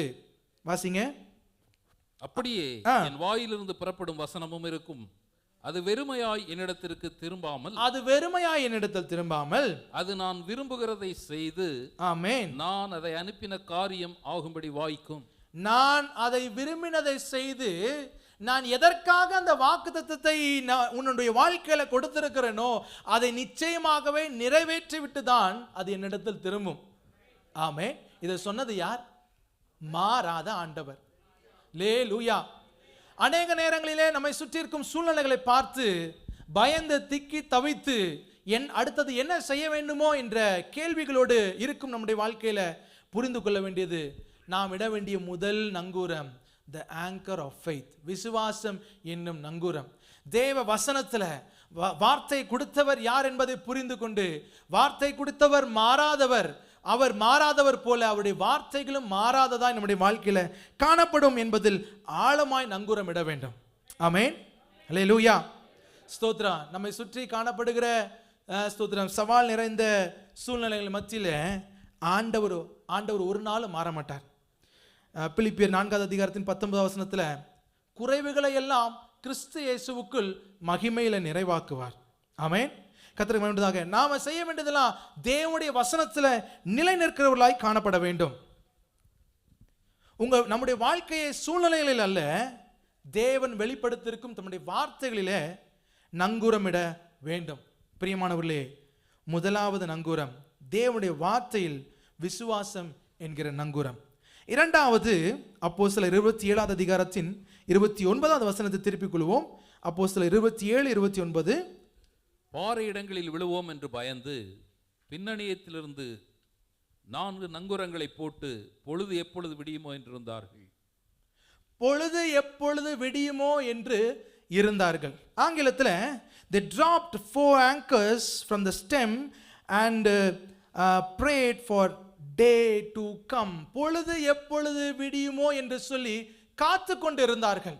இன்னும் புரிவதற்கு அவர்கள் வேண்டிக் கொண்டிருந்தார்கள். இரண்டாவது நங்கூரம் நம்முடைய வாழ்க்கையில ஜெபம் என்கிற நங்கூரம். இது எல்லாருடைய வாழ்க்கையிலும் தேவையான ஒன்று. ஆமென். இக்கட்டு வரும் பொழுதுதான் அல்ல, எல்லா நிலைகளிலும் ஸ்தோத்திரம் இதை செய்கிறவர்களாய் நாம் காணப்பட வேண்டும். ஒரு காலமும் ஜெபிக்காதவர்களாய் நம்முடைய வாழ்க்கை காணப்படக்கூடாது. ஜெபம் ஜெயத்தை கொடுக்கக்கூடியது. பிலிப்பியர் 4வது அதிகாரத்தின் 6வது வசனத்துல, பிலிப்பியர் 4வது அதிகாரத்தின் 6வது வசனத்துல, ஒன்றுக்கும் கவலைப்படாமல் எல்லாவற்றை குறித்து உங்கள் விண்ணப்பங்களை ஸ்தோத்திரத்தோட கூடிய ஜெபத்தினாலும் வேண்டுதலினாலும் யாருக்கு தெரியப்படுத்துங்க? தேவனுக்கு தெரியப்படுத்துங்க. எதற்கும் கவலைப்படாத, எல்லா கவலைகளையும் அவர் மேல் வைக்கிற ஒரு நிலை தான் ஜெபமா இருக்கிறது. நிறைய நேரத்தில் நம்ம ஜெபிக்க வரும் பொழுது நம்முடைய பாரத்தை ஆண்டவர் மேல் வைக்க வேண்டும் என்கிற மனநிலையோடு வரணும். என் கவலைகளை எல்லாம் ஆண்டவர் மேல் வைத்து விட்டு நான் லெகுவாக கடந்து செல்ல வேண்டும் என்கிற நிலைக்கு நேரான வரணும். ஆனால் நிறைய நேரத்தில் ஜெபம் பண்ணதுக்கு அப்புறம் ரொம்ப பாரமாயிடும்.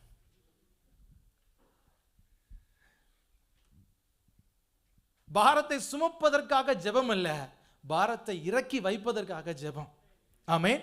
ஆகவே தான் பிலிப்பியர் 4:6 சொல்கிறது, நீங்கள் ஒன்றுக்கும் கவலைப்படாம. எப்ப கவலைப்பட மாட்டோம்? ஜெபத்துல நம்முடைய பாரங்களை அவர் மேல் வைக்கும் பொழுது கவலைப்பட மாட்டோம். ஆமென். நாம் ஜெபிக்க மறந்தால் எதிரி நிச்சயமாகவே களை விதைப்பான். நாம ஜெபிக்க தவறி விட்டோம் என்று சொன்னால் நம்முடைய வாழ்க்கையில களைகள் விதைக்கப்படுவது நிஜம்.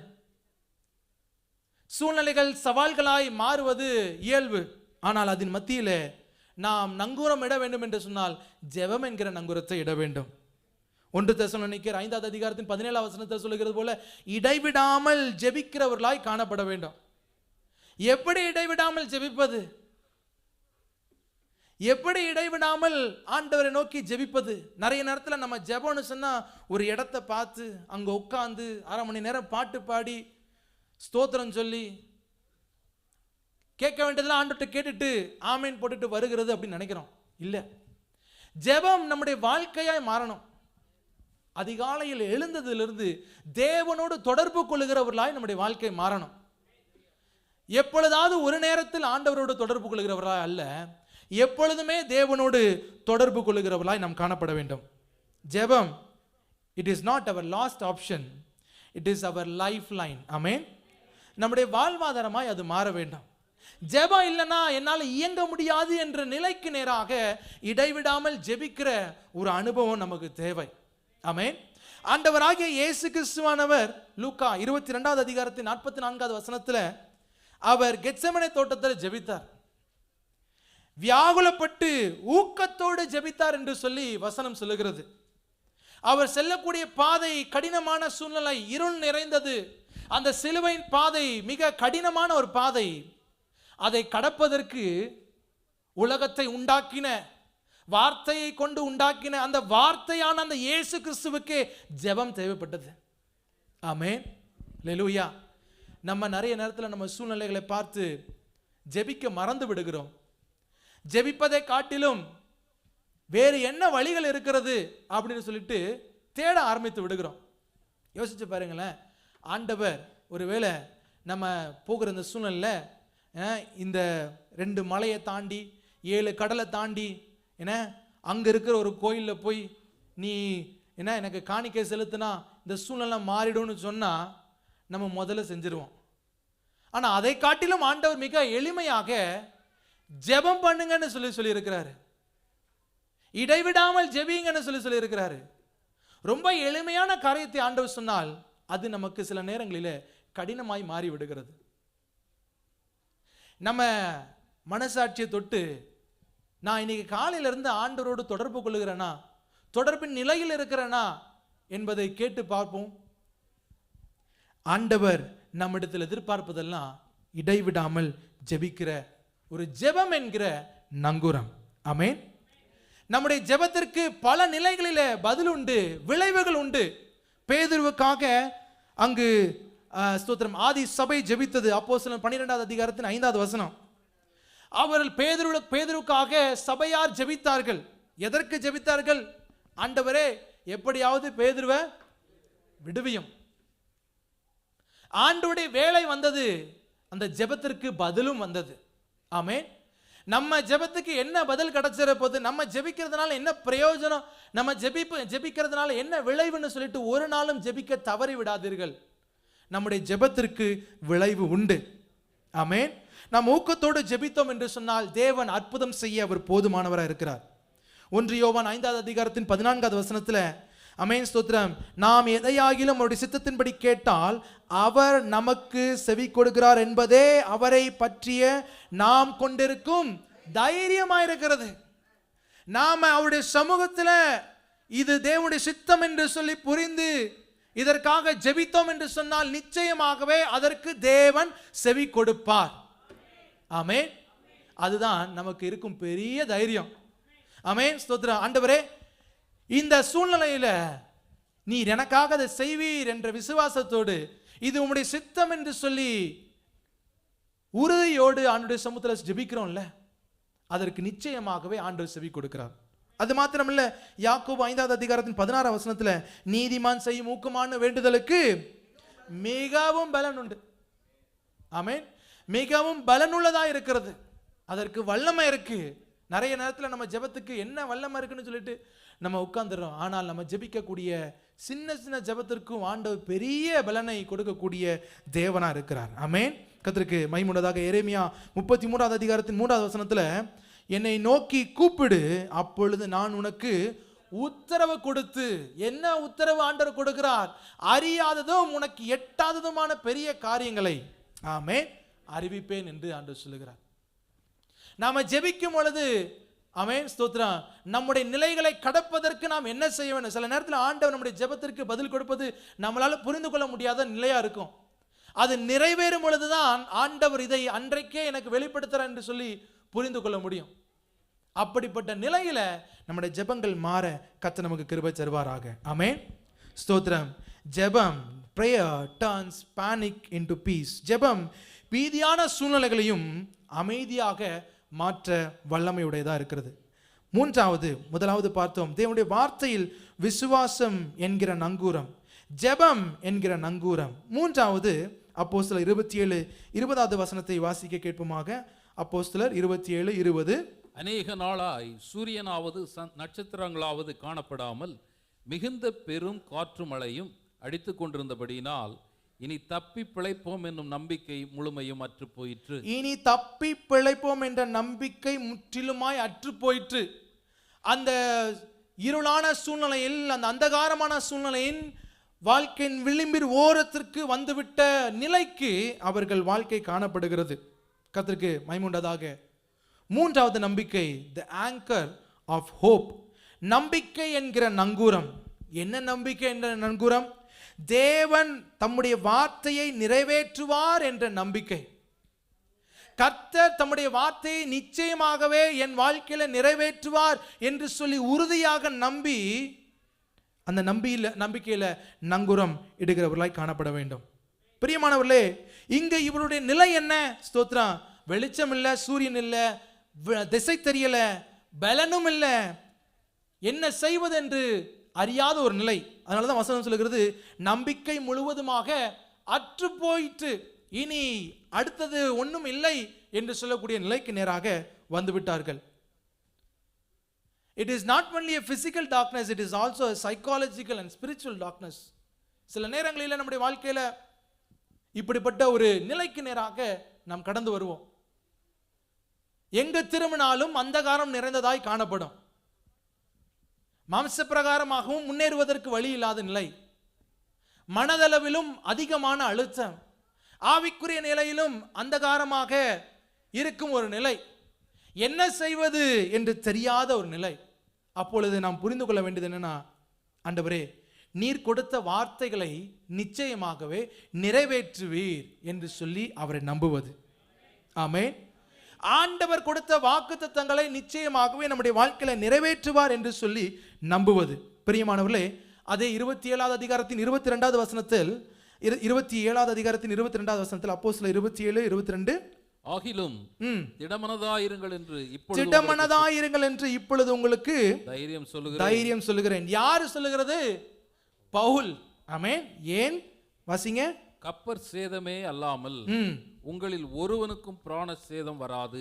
ஒருவனுக்கும் பிராண சேதம் வராது. ஆமென். அப்படி என்றால் ஒருவனும் மரித்து போகிறதில்லை, ஒருவனும் தன் வாழ்க்கையை இழந்து போகிறதில்லை. திடமனதா இருங்கள். ஏனென்று சொன்னால் ஆண்டவர் ஒரு வாக்கு கொடுத்திருக்கிறார். அந்த வாக்கில் நான் நம்பிக்கை உடையவனா இருக்கிறேன். என்னை ஆண்டவர் ரோமாபுரிக்கு கொண்டு போவார்.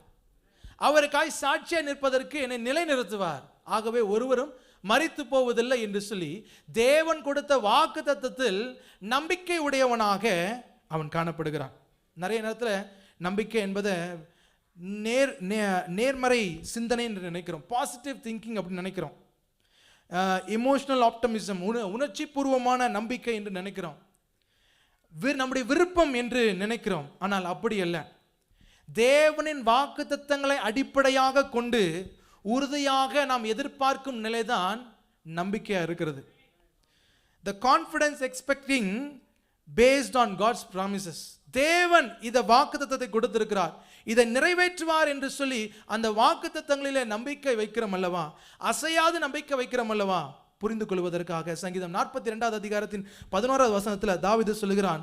சங்கீதம் 42:11, என் ஆத்துமாவே நீ ஏன் கலங்குகிறாய், என் ஆத்துமாவே நீ ஏன் கலங்குகிறாய், ஏன் எனக்குள் தேங்குகிறாய். அவன் ஒரு திகைப்பிலும் ஒரு கலக்கத்திலும் நிற்கிறான். ஆமென். தேவனை நோக்கி காத்திரு, என் முகத்திற்கு ரட்சிப்பும் என் தேவனுமாயிருக்கிறவரை நான் இன்னும் துதிப்பேன். ஆமென். அல்லேலூயா. ஆண்டவர் ஏற்கனவே அந்த வாக்குத்தத்தத்தை அவனுக்கு கொடுத்திருக்கிறார். ஆகவே அதையே திரும்பவுமாக தன் வாழ்க்கையில் நம்பிக்கையாய் கொள்ளுகிறான். ஆமென். யோபுவை எடுத்துக்கொண்டோம் என்று சொன்னால், யோபு 19வது அதிகாரத்தின் 25வது வசனத்தில் அவனுடைய பாடுகளின் மத்தியில் விடை தெரியாது, என்ன செய்வதென்று தெரியாது, பதில் இல்லாத ஒரு நிலைக்குள்ளாக அவனுடைய வாழ்க்கை காணப்படுகிறது. அந்த நிலையிலும் அவன் ஒன்றை நினைவு வைத்து நம்பிக்கை வைக்கிறான். என்ன என்று சொன்னால், யோபு 19:25, என் மீட்பர் உயிரோடு இருக்கிறார் என்றும் அவர் கடைசி நாளில் பூமியின் மேல் நிற்பார் என்றும் நான் அறிந்திருக்கிறேன். எனக்கு விடை தெரியாத சூழ்நிலை நான் நின்றாலும், எனக்கு என்ன எதிர்காலம் என்று கேள்விகளோடு நான் நின்றாலும், அதன் மத்தியில என் மீட்பர் உயிரோடு இருக்கிறார். அவர் எனக்கு கொடுத்த வாக்குத்தத்தங்கள் அவர் வரும் பொழுது நிச்சயமாகவே நிறைவேறும் என்ற நம்பிக்கை. ஹல்லேலூயா, ஹல்லேலூயா. ஆகவே மூன்றாவது நன்கூரமாக நாம் நம்பிக்கை என்ற நன்குரத்தை இடுகிறவர்களாய் காணப்பட வேண்டும். தேவனுடைய வார்த்தைகளுக்கு நம்முடைய வாழ்க்கையில் நிச்சயமாகவே விளைவு உண்டு. ஆமென். ரோமர் 5வது அதிகாரத்தின் 3 முதல் 5 வசனங்களில் வாசிக்கிறோம். இந்த உபத்திரவம் எல்லாம் நம்மை நம்பிக்கைக்கு நேராய் கொண்டு செல்கிறது. இந்த நம்பிக்கை தேவனுடைய வார்த்தை நம்முடைய வாழ்க்கையில் நிறைவேறும் என்ற நிலைக்கு நேராக நம்மை கொண்டு செல்கிறது. ஆகவே ஸ்தோத்திர, நம்பிக்கையை தக்க வைத்துக் கொள்வோமாக. தேவனுடைய நேரத்தின் மேல் நம்பிக்கை வைப்போமாக. தேவனுடைய செயல்பாடுகளின் மேல் நம்பிக்கை வைப்போமாக. முதலாவது சொன்ன தேவனுடைய வார்த்தையில விசுவாசம் என்னும் நங்கூரம், ஜெபம் என்னும் நங்கூரம், வார்த்தை நிறைவேறும் என்ற நம்பிக்கை என்கிற நங்கூரம். கடைசியாக அப்போஸ்தலர் 27வது அதிகாரத்தின் 30 முதல் 32 வசனங்கள் வாசிக்க கேட்போம். அப்போஸ்தலர் 27, 30 முதல் 32. அப்பொழுது கப்பலாட்கள் கப்பலை விட்டோடி போக வகை தேடி முன்னணியத்திலிருந்து நங்குரங்களை போடப்போகிற பாவனையாய் படவை கடலில் இறக்குகையில் பவுல் 100க்கு அதிபதியையும் சேவகரையும் நோக்கி, இவர்கள் கப்பலில் இராவிட்டால் நீங்கள் தப்பி பிழைக்க மாட்டீர்கள் என்றான். அப்பொழுது போர் சேவகர் படவின் கயிறுகளை அறுத்து அதை தாழ விழவிட்டார்கள். இதே பவுல் இதே 100க்கு அதிபதிகளை நோக்கி 11வது வசனத்தில் இதை தான் சொல்லுகிறான். நாம் இப்பொழுது பிரயாணப்பட்டோம் என்று சொன்னால் பிரயாணத்தில் சேதத்திற்கு நேராய் வருவோம் என்று சொல்லி. அப்பொழுது இவருடைய வார்த்தையை எவரும் கேட்கவில்லை, இவருடைய வார்த்தைக்கு எவரும் பதில் கொடுக்கவில்லை. ஆனால் இங்கு ஒரு மாற்றம் ஏற்படுகிறது. பவுலின் வார்த்தைக்கு அப்படியே செவி சாய்க்கிறவர்களாய், கீழ்ப்படுகிறவர்களாய் அவருடைய வாழ்க்கை மாறுகிறது. பிரியமானவர்களே, நிறைய நேரத்தில் ஆண்டவர் நம்ம இடத்துல எதிர்பார்க்கிறது, நம்ம ஆண்டுடைய வார்த்தைக்கு உடனடியாக கீழ்ப்படுகிறோமா, ஆண்டுடைய வார்த்தைக்கு உடனடியாக செவி சாய்க்கிறோமா?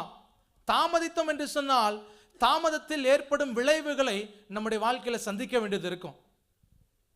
4வது நாம் இட வேண்டிய நங்கூரம் கீழ்ப்படுதல் மற்றும் ஆயத்தம் என்கிற நங்கூரம். The anchor of obedience and preparation.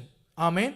ஆண்டுடைய வார்த்தைக்கு நேராக நம்முடைய வாழ்க்கையை கீழ்ப்படுதாக திருப்புகிறவர்களாய் நம்முடைய வாழ்க்கை காணப்பட வேண்டும். தேவன் நம்மிடத்தில் எதிர்பார்க்கும் அந்த கீழ்ப்படுதல் நமக்கு தேவை. பிரியமானவர்களே, ஆண்டவர் சொன்னால் சொன்ன நேரத்தில் அதை செய்கிறவர்களாய் நம்முடைய வாழ்க்கை இருக்கணும்.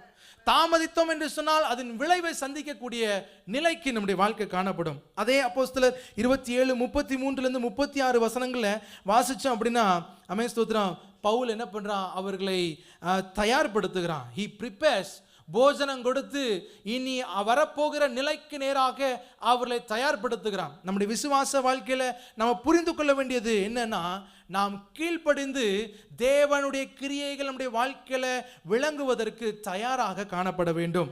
ஆமென். கர்த்தருக்கு மகிமை உண்டாவதாக. தேவன் நமக்கு வைத்திருக்கும் அந்த எதிர்கால பயணத்திற்கு நேராக கீழ்ப்படிந்து ஆமென் ஸ்தோத்திரம் தயாராகக்கூடிய நிலைக்கு நேராக நம்முடைய வாழ்க்கை காணப்படணும். யாக்கோபு 1வது அதிகாரத்தின் 22வது வசனத்தில் அதை தான் பார்க்கிறோம். ஸ்தோத்திரம். யாக்கோபு 1:22, நீங்கள் அல்லாமலும் நீங்கள் உங்களை வஞ்சியாதபடிக்கு திருவசனத்தை கேட்கிறவர்களாய் மாத்திரம் அல்ல, அதன்படி செய்கிறவர்களாய் காணப்படணும். நிறைய நேரத்தில் வசனத்தை என்ன பண்றோம்? நம்ம கேட்டு விட்டு நல்லா இருக்குது, இன்னைக்கு ஆசீர்வாதமா இருந்துச்சு, பிரயோஜனமா இருந்துச்சுன்னு சொல்லிட்டு விட்டுறோம். ஆனால் அதை வாழ்க்கையில் அபியாசப்படுத்தி அதன் வழியாக நடப்பதற்கு நாம் முயற்சி செய்ய வேண்டும். ஆமென்.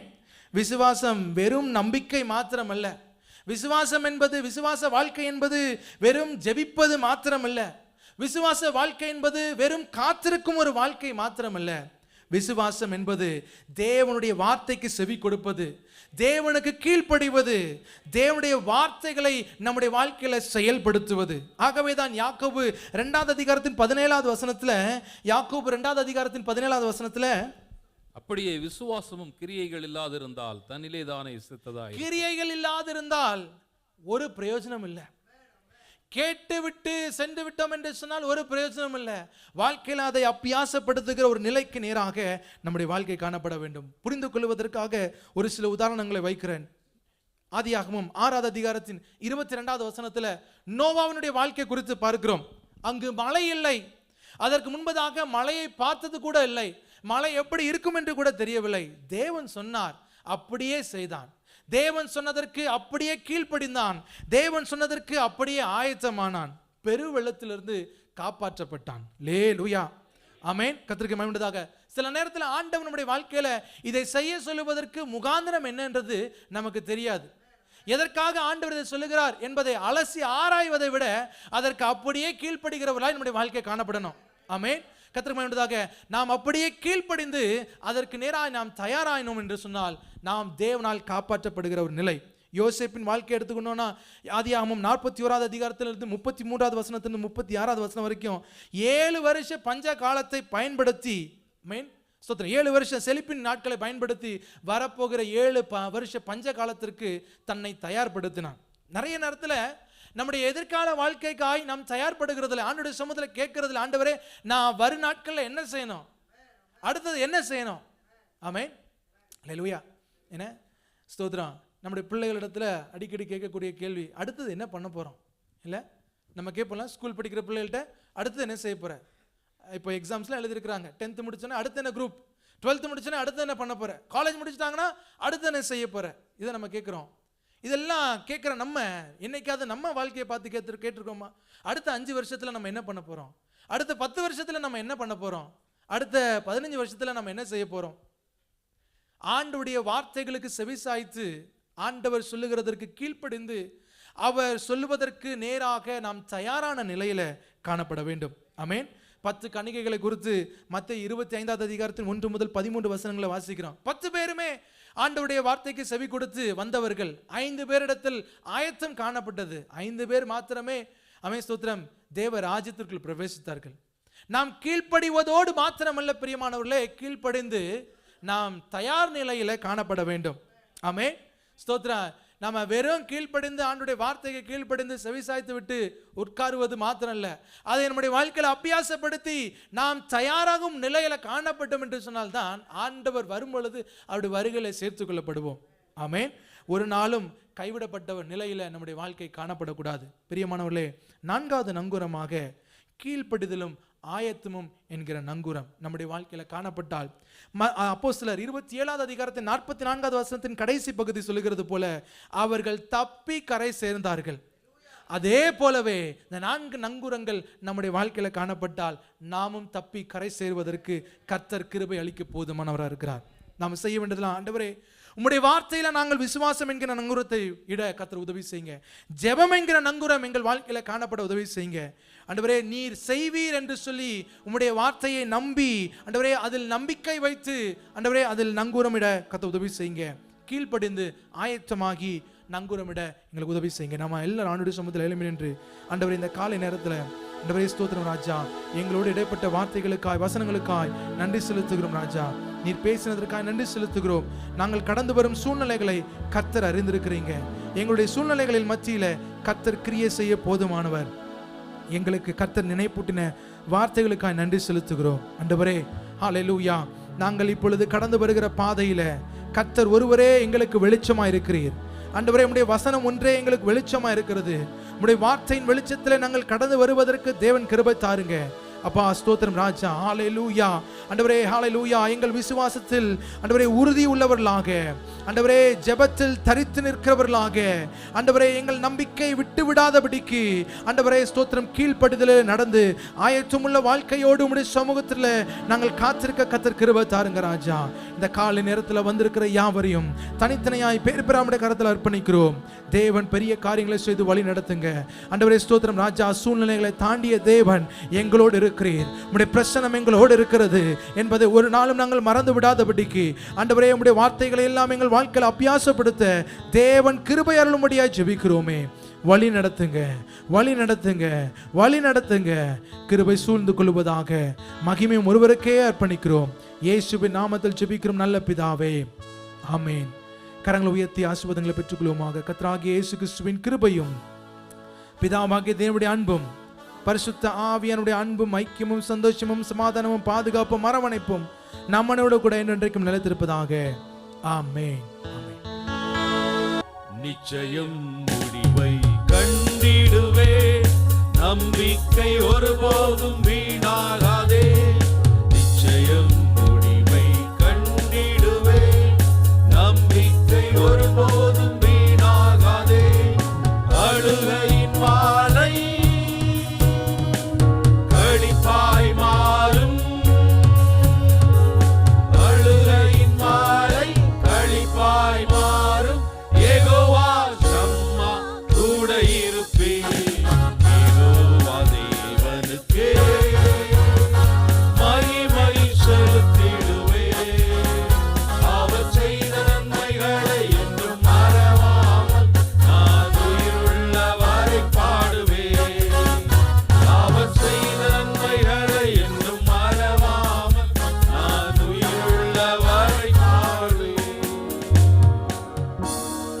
சொல்லுவோமாக, என் ஆத்துமாவே கர்த்தரை ஸ்தோத்திரி, என் முழு உள்ளமே அவருடைய பரிசுத்த நாமத்தை ஸ்தோத்திரி.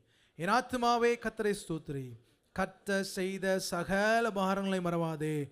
ஆமென், ஆமென். அல்லேலூயா, ஹல்லேலூயா, அல்லேலூயா. கர்த்தர் ஒருவரை ஆசீர்வதிப்பாராக.